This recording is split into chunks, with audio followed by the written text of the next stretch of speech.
Welcome back to the channel, man. Finally, I was able to get a mock draft together. I did a 7-round mock draft for the Saints. Added a trade in here as well. And we'll just jump right into it, man. And with the first pick, number 18 pick in the draft, I have the Saints selecting Ikem Ekwonu, offensive tackle, NC State.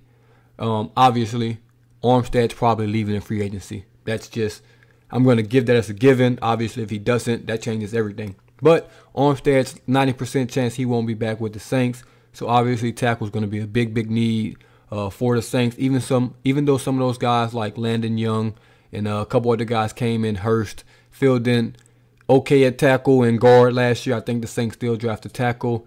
And I will just kind of look over some of his strengths and weaknesses. This is from NFL.com. Obviously, I haven't watched every last one of these prospects, so I'm going to kind of take their word for most of these things. Just reading through some of his strengths, they start off with excellent locker room guy. That's great to see. You want that. The Saints have been building a culture, and that'll be great. I do see that he wrestled, and that shows up on the football field. That's excellent, man. He's just showing he's an athlete. They saying he can fit to any blocking scheme. That's great as well. Obviously, for a lineman, you want them to be versatile and things like that.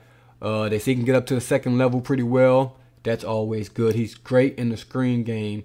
If you look at that last strength, open field talent can breathe life into a screen game. Obviously, the Saints under Peyton, now under Carmichael, was one of the best screen teams of all time. And if he can, come in and inject life into that screen game, that would be perfect. If you remember Teron Armstead, after he ran like that 4.7, 4.8 in the combine, everyone knew he was going to be a killer in the screen game. He came in and he did that. And if we can get another guy replace him to, kill in that screen game, that would be perfect. Now we're going to look at some of his weaknesses. Looking at these weaknesses, obviously you don't want a guy with too many weaknesses as your first round pick. You want as close to a sure thing as possible.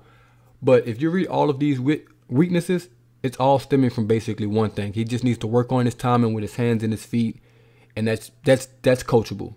It's not an athletic problem. It's not a strength problem. It's not anything like that. It's just basically his timing and things like that. And obviously he can get coached up.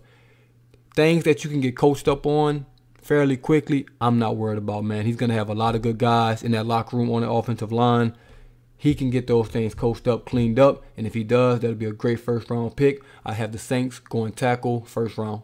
And with the second-round pick for the Saints, I actually do have them making a trade. I believe they're slated to have the 49th pick, I believe, in the second round.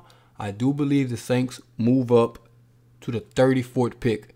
The Saints have shown they're aggressive, in the draft. They're not scared to move up. Obviously, you see the Davenport trade where they traded an entire first-round pick. So them giving up a second-round pick, and a third-round pick wouldn't shock me at all to move up in this draft. I have the Saints picking Jahan Dotson, receiver from Penn State. Now, it's a caveat here. He has to fall out the first round. They have this guy going anywhere between 28 to 38, mock draft range. If he falls out the first round, I think the Saints move up and they take this receiver. They're going to have to take a receiver. Receiver is a spot that the Saints need. And once again, we'll look at his strengths and weaknesses. Everything in his strengths, as you see, is going to be he's quick, he's fast, he's electric, agile. Any adjective you can use, he's that. He's going to be that guy. He's going to be that home run guy, that guy that's going to make people miss in the open field, man, with some wiggle, and he can go. Like I said, it's a caveat. 2 caveats, actually. He has to fall out the first round, which is a possibility. It's been kind of going half and half. And the second one is, if he runs 4.2 at the combine, kiss it goodbye. He's not leaving the first round. Or he's not going after the first round. So that's the 2 caveats there. Hopefully, he goes like 4.3. Make it to the second round for the Saints. And we'll look at some of his weaknesses as well. And all his weaknesses is basically saying he's too small. That you can work on. Like I said, some stumble when upper body gets ahead of his feet. That's just him running too fast. Got to work on his route running and things like that. Brought down by arm tackles. Well, he's 180 pounds. You would expect that. They say the same thing about Devontae Smith. He had a solid rookie year. Basically saying he's too small. But I think the game's changing, man. These quick, these small receivers, these fast receivers are becoming more and more of a thing. And those big 6'4", 200-plus pound guys are becoming kind of a lost art in the NFL. So I think he'll be a great asset to the Saints. This is going to be a long reach. long shot possibility, but I do think it is a possibility for the Saints to get him in the second round. It has to be early second round. And I won't spend too much time on these next guys, but it's 5 guys left just because it's the first mock draft. I'll have plenty more, and I don't want this video to be 20-30 minutes long. I'm going to try to keep it under 15 minutes. So with that being said, I think the surprise of the draft, you know the Saints always like surprising people. And I think this will be the surprise. After moving out the 3rd round, I think the Saints in the 4th round, 137 pick, or 119 pick, excuse me, they take Brian Robinson Jr., running back, Alabama. If you watch any college football, you would know he's an excellent running back. I mean, Alabama's just been producing talent crazy as of late anyway. But I think the Saints surprised a lot of people, man, with Alvin Kamara, got hurt last year. Want to take that load off of him. We brought Mark Ingram in, but let's be honest, Mark Ingram isn't the same Mark Ingram when he was in his first stint with the Saints. Dwayne Washington, he isn't it. He's more of a special teams guy. I think they bring in Brian Robinson Jr. Alvin Kamara also may be getting suspended this year. Who knows what that case is going to turn out in the future. But I think he'll be a super solid number 2 running back, a pounder, a bruiser, a guy that we need, man. Like how Latavius Murray was, you know, when he was actually, you know, still rolling a little younger. I think Brian Robinson can come in and play that role as the number 2 back. And I think that'll be great value if you get him in the 4th round. I think that'll be a super solid pick. I think a lot of Saints fans will be kind of shocked. Probably don't think we need a running back. But if you can get a solid number 2 running back, I promise it will help the team go a long way. All right, next up for the Saints, I have them drafting crazy names, first of all. Otito Agbania. If I'm pronouncing that wrong, I'm sorry. He's a defensive tackle, UCLA, big boy. Honestly, outside of Anyamata, our defensive tackle position was probably one of the most disappointing for me this year. Roach played there, Tuttle played there, who I thought was going to have a huge year. I think we saw a little bit of Malcolm Brown, but there was no consistency there. I think we can bring a guy in that can compete for a starting job, if not be a rotational player. Obviously, the Saints have been great in run stuffing. He adds to that. Big body, another rotational guy. I think that'll also be great value. That will be 4th round, 137 pick, by the way. I think he'll be super solid for the Saints defensive front. Help those linebackers by filling some of those gaps so you can get DeMario Davis, Pete Warner, maybe Quan Alexander, and guys in those holes. So that'll be a super nice pickup late 4th round.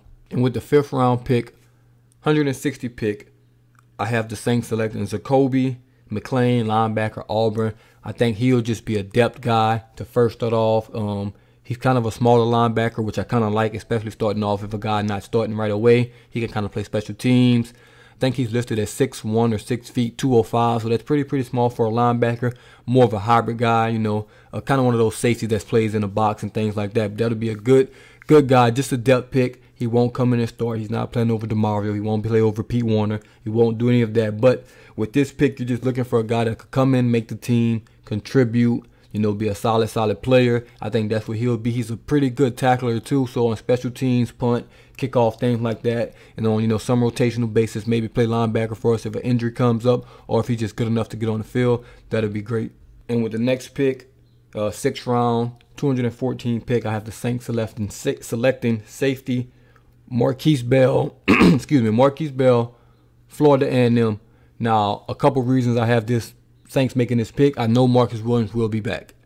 I'm just going to go out on a limb and say he will be back. But if not, obviously you're going to be looking for a replacement. You don't want to replace him in the 6th round because obviously Marcus Williams can't be replaced by a 6th round pick. Well, I won't say can't. It's just highly unlikely. But this guy is versatile. He can play in that slot, in the box, play safety, deep safety, free safety, whatever you need him. So he can kind of learn under Malcolm Jenkins. If Malcolm Jenkins is around for another year, I can kind of see him playing that role. Also, he can play the P.J. Williams role when we kind of go dime, sometimes nickel. P.J. Williams coming as that other safety while Malcolm Jenkins was in the box. Because I think we're probably going to lose P.J. Williams to free agency this year, just because he's probably going to want more money than the Saints are willing to offer him. So I think this will be a super solid pick. I actually watched film on this safety. I like what I saw. Didn't watch enough to give a super opinion on him, but I think he'll be a solid player. He can probably crack the rotation sooner rather than later, especially if we lose P.J. Williams and Malcolm Jenkins just getting older and things like that. Won't be able to play every snap on a consistent basis. And with the Saints' last pick, the 7th round pick, 235th 235th pick of the draft, I do have the Saints selecting Steele, cornerback, USC. Now you're probably thinking, why cornerback? We're good with Lattimore, Adebo, and CJ. Obviously, this guy won't come in and play. He won't come in and start. But obviously losing Roby, because he's going to be a cut loss. Somebody has to play that fourth cornerback. You can't carry three cornerbacks. You have to carry 4 to 5. So obviously, you're going to want a young guy come in. You want a high price guy, so you can get a guy in the 7th round, or maybe an old veteran free agent. Have those guys compete for that last spot, because obviously the Saints cash kind of strapped, and you're going to need another cornerback on that roster. So getting one in the draft in the 7th round, kind of have him on the cap, not costing any money to you, and a solid player out of USC. I think that's the best course of action of, going after that 4th, 5th cornerback guy. So, man, that was my first ever mock. Pretty fun, kind of going through those guys, getting a jump on some of these prospects. Maybe the Saints draft one of these guys. Maybe the Saints draft none of these guys. But still a fun process. I'll definitely have more mock drafts. Like I said, I want to do at least 5 of them. Definitely going to do one once the combine is over soon and things like that. So I'll have a post-combine mock draft coming up for the Saints. But man, this is the 7th round mock draft right now. If I had to grade this draft on myself, I would grade it honestly, I would grade it a B-. Obviously the Saints took no tight end, took no quarterback, took no guards. Some people say those are needs for the Saints. Personally, I know tight end is a need, but if we're not going to take a tight end 1st or 2nd round, I don't think it's a need to take a tight end, because now you're going 5th, 6th round. You're hoping for a sleeper. You're hoping for a developing guy. I want us to address that in free agency. So that's why I didn't have a tight end. I didn't have a quarterback because, hey, man, I think Jameis Winston and Taysom Hill are going to run it back. I think those are going to be the 2 guys again. So I definitely don't have us taking a quarterback. And I think it makes no sense to take a quarterback 4th, 5th, or 6th round. We just did that with Ian Book. Give him more time to develop. Keep him on the roster. So, yeah, man, let me know what y'all think about this mock draft. Like I said, this is the first one. Give me your honest opinions. If you think it's trash, tell me it's trash, man. I don't care. You're not going to hurt my feelings. If it's great, let me know it's great. You think it's average, let me know it's average. You can give it a grade 1 out of 10, A, B, C. I don't care. Like I said, I give this myself a B-. First one, I did a mock simulator, so I kind of did this from that. Some of the guys I wanted were gone. Like I wanted Jameson Williams 1st round. He was going in that simulator. So I'll record that probably next time so y'all guys can kind of see the process.